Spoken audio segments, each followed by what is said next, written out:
There's so much that your book gets into and covering. I love that you bring up Ezra and Nehemiah. You're talking about a lot of these later books and reshaping earlier ones. I think this is like the most clear, profound way of approaching why the Bible was written. And I wondered, this is a little speculative. I understand there's scholarship like Yanvim Vasilius. I butcher these names. Wrote proposing, whether or not this is true, it's still an interesting hypothesis.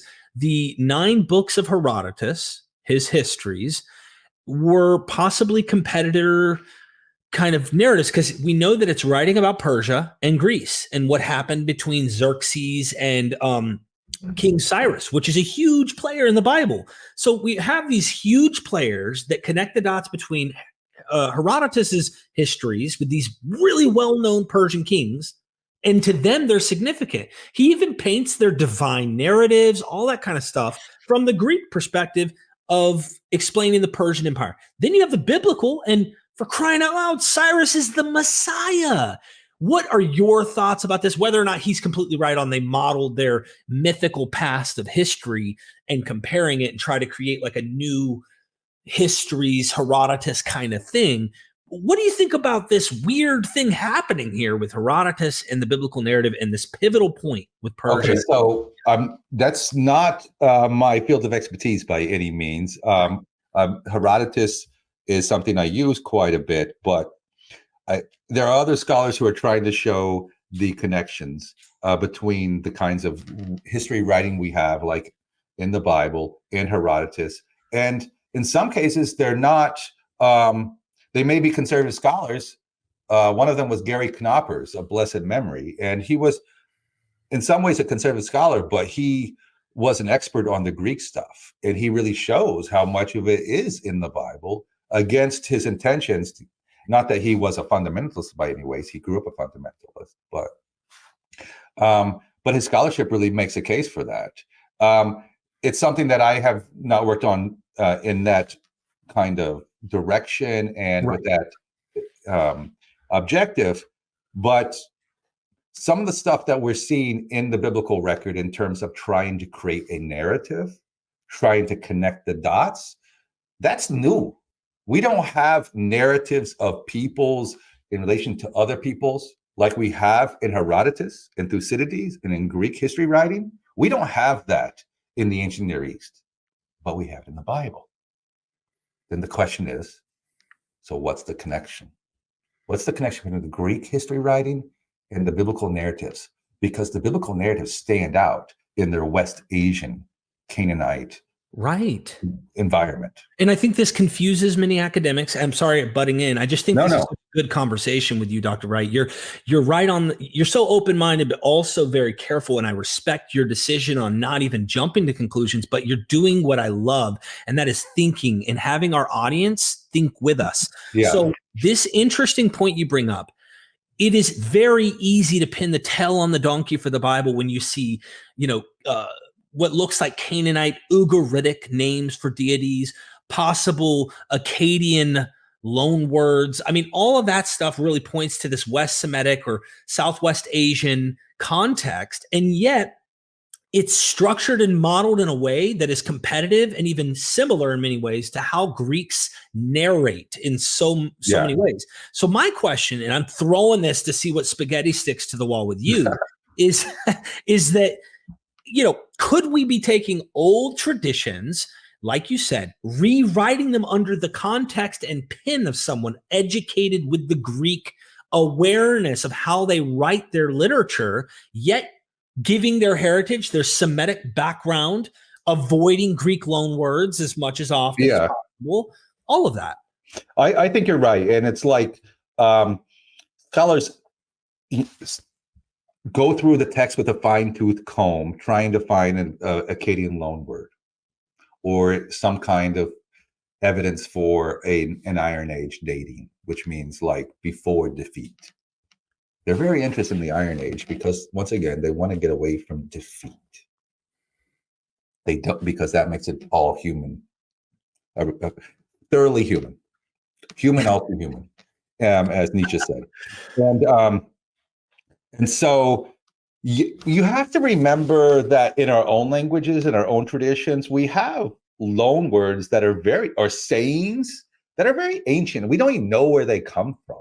They could be centuries old. That doesn't mean if somebody in 1,000 years from now found one of our letters or our text or whatever, and we use some kind of expression that actually emerged 300 or 400 years ago, that someone could make a case, well, this text on this iPhone that we found, actually, we're going to have to date the whole iPhone 300 years earlier because it has this word in it. And that's almost what they do. Like, well, there's one word in this text, therefore we're going to date it all 300 years earlier than what critical scholars say. And even critical scholars do that. It's hard.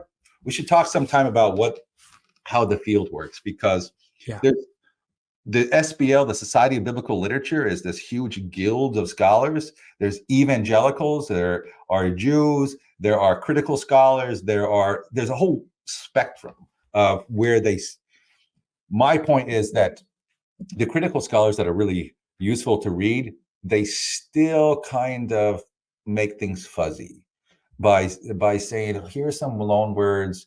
We have to be skeptical about late datings. It may be not, but this loan word shows that it could be early.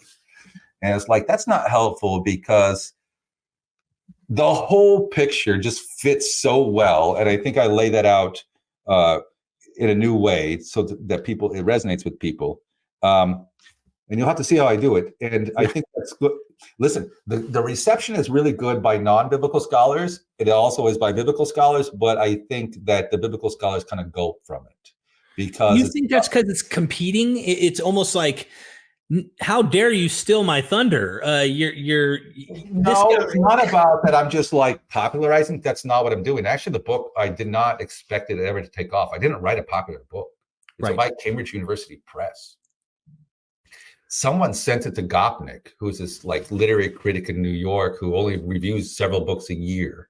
And he picked it up and said, damn.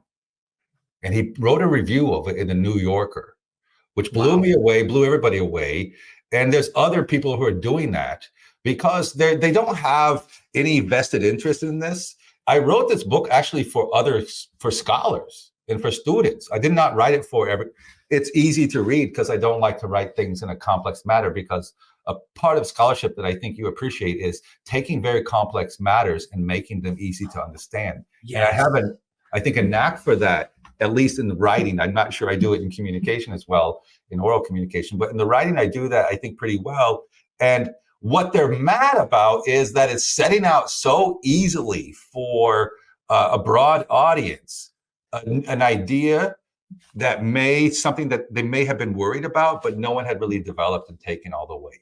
There was one guy, the Germans, right? The Germans are still the best, I think, in terms of critical research, not only in biblical stuff, but in a wide array of things. Just wonderful universities where they have total freedom from the religious institutions, so that they really are supposed to be scholars without any kind of, and that lends to cutting edge research.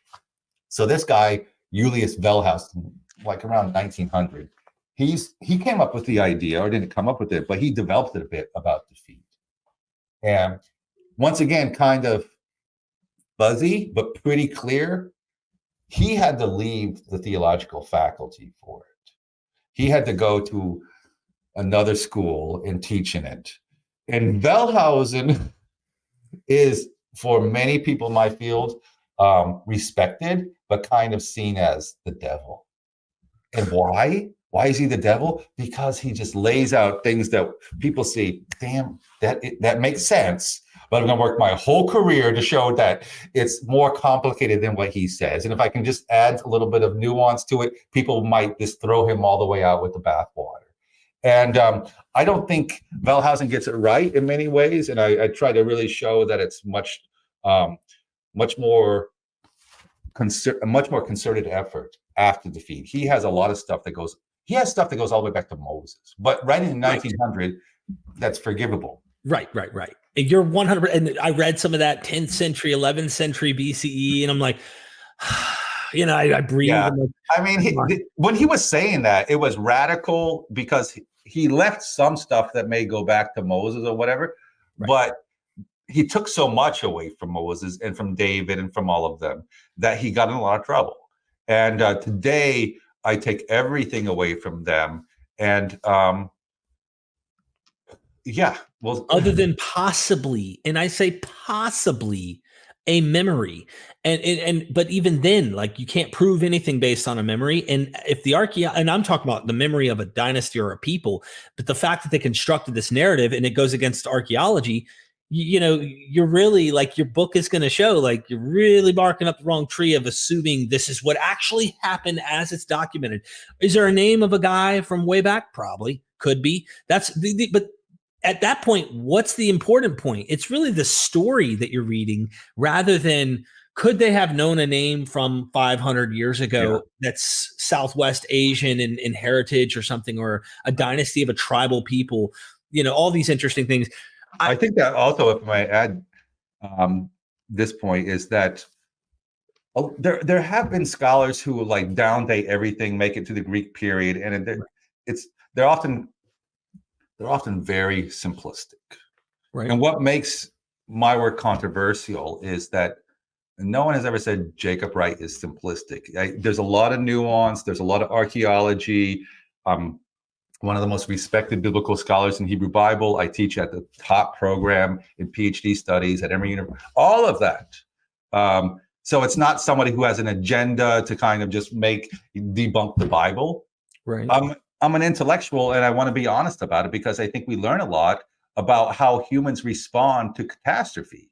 And we're facing catastrophes right now. We're arguing with each other as if we have all the time in the world, but if you can see where we are, we're on the brink of disaster, like ready to fall over a cliff. And I think we need truth in our time. And we need good scholars to do this, and scholars who have courage. And it showed me also the reception, which is nice, that if you have the courage and you write with beauty and clarity, it will gain traction among people who I really care about, you know, like Adam Gopnik, and not worrying about what my colleagues in the field who are going to nitpick with me. I don't care about them.